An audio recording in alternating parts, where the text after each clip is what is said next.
Good evening everyone, and welcome to another video from the craft room of Maislyn Crafts.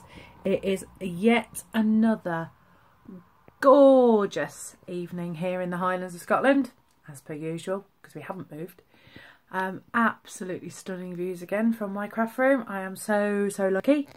So what's on the table tonight? Oh, well, something seems to be taking a bit of a resurgence in the last few days, and that's the ATC, the Artist Trading Card. They were incredibly popular a few years ago, and they seem to be making a bit of a comeback. So this is one that I've done already. So this is one I've called Blue Hope. As you can see, it's tone on tone, so lots of sparkle, but yet again very simple in design. The great thing about these artist trading cards is that they can be as simple or as complex as you like. This one you'll see is very simple, but obviously you could take this as far as you want it to go. The origins of our artist trading cards stem back quite a long way, with basically they were originally like hand-painted business cards for artists who would basically draw a picture on them and then give them out as sort of with contact details on. Nowadays, these are sort of given and swapped and traded. They're almost like grown-up Pokemon cards, really. On the back is obviously contact details, and the only other thing is that they are a very specific size. These are 2.5 inches by 3.5 inches, or if I've got my calculations correct, around 6.5 by 8.5 centimeters. Okay, so that's very roughly, but that's approximately the right size. So we're going to have a go. I'm going to show you how to make another one of these. Some bits I've already pre-cut, so hopefully be a lovely little introduction to ATCs for you. So let's start. I've already got my details put on the back of my trading card, and that's going to be my base. Okay, so first things first, I've got the fab ultra sticky red tape. So what I'm going to do is just start by putting a few pieces of the tape onto the back of my trading card blank. What I've done is I've actually set this up as a Word document, so that all I do is literally print out a sheet at a time and trim them to the right size. I've done these on craft cards, so they're quite robust. That's an A4 sheet. Okay, so you get around 9 to an A4 sheet. I've already cut my other ones out. You don't have to do them on craft card. I've just done them on craft card because it's a little bit stronger and a little bit more robust than just doing it on sort of normal card. You could, however, cut yours out and turn your Word document into a label. Obviously, with the label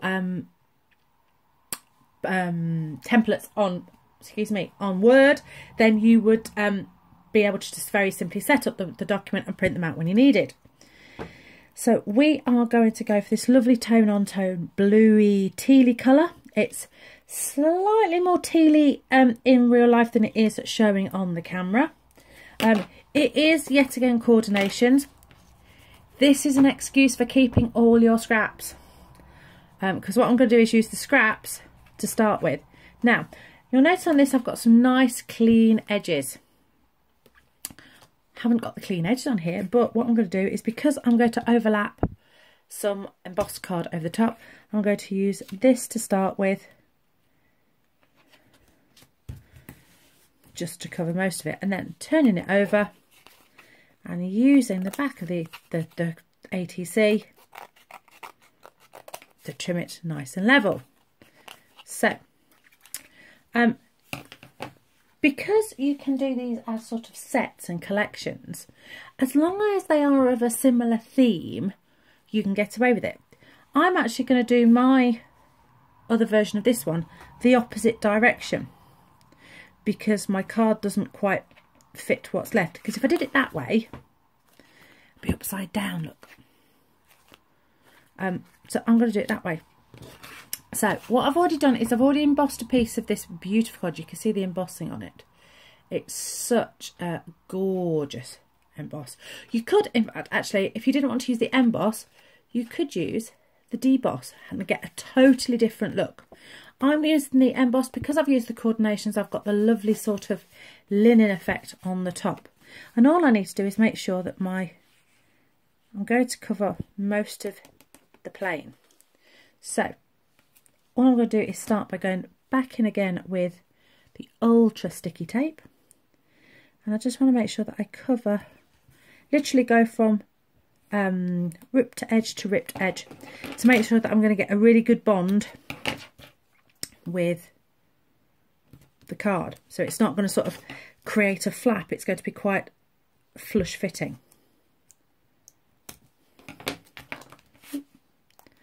This tape really is sticky, and you have to be really careful, because what I discovered is fluffy bits and bits of card stuck to the edge of it. Okay, so what I'm actually going to use on the coordinations is the lovely, lovely ripped torn edge, because you get that delicious, slightly paler base colour, core colour rather, coming through.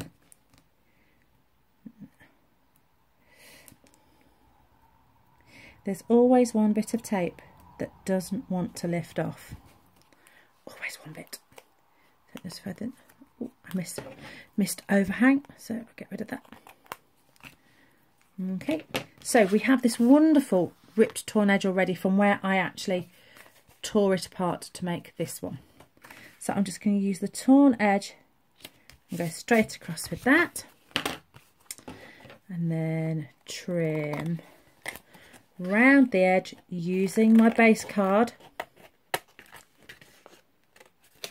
as the guideline, make it nice. Now, not going to get rid of this, far from it, because obviously I've still got a nice bit of embossed, which could, if need be used to make another one. So, however, you might have noticed on here that what I've done is I've actually sanded away some of that top layer to bring the embossing through. Back in with my fabulous dust sanding block. Just giving it a very light sand over the top to bring out that core colour. But what I'm not doing, and what I'm deliberately not doing, is this side. Deliberately not doing that side. Give it a magic blow, and there we go. So that is, make sure I get it the right way, the base card. Now, what I've done is I've already die cut this little sentiment of lucky. There we go. I've used, oh, that's very blurred when I hold, oh, there we go. There we go, lucky. I've used the Tim Holtz sentiment set. What I've noticed is I've got a variety of die cutters. Far too many to mention, and more than my husband thinks I've got. So what I've done is I tried originally cutting them through on the sapphire, and what I've noticed is it doesn't quite cut through cleanly enough for me. So I've actually done cut these through on the ebosser. So what I've also done is I've punched out some hearts. As you can see, I've got the 3 heart detail in this corner, but what I'm going to do is actually put them up the side on this one.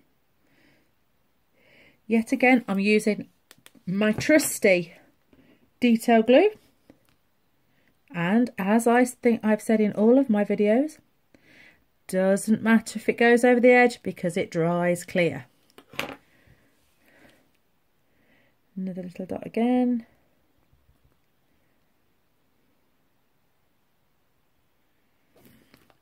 Going in with the next one.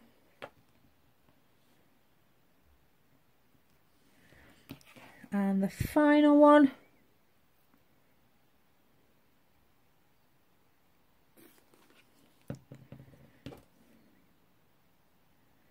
Going in just there. So like I say, they don't have to be completely identical to work as a set. Like I said, these are slightly different. So I'm just putting a little bit, because this is quite a delicate die cut, I'm going in with some on the back of my hand again.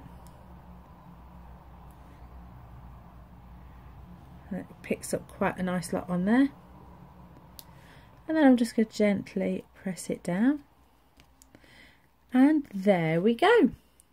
A really beautiful blue tone-on-tone ATC with its matching pair.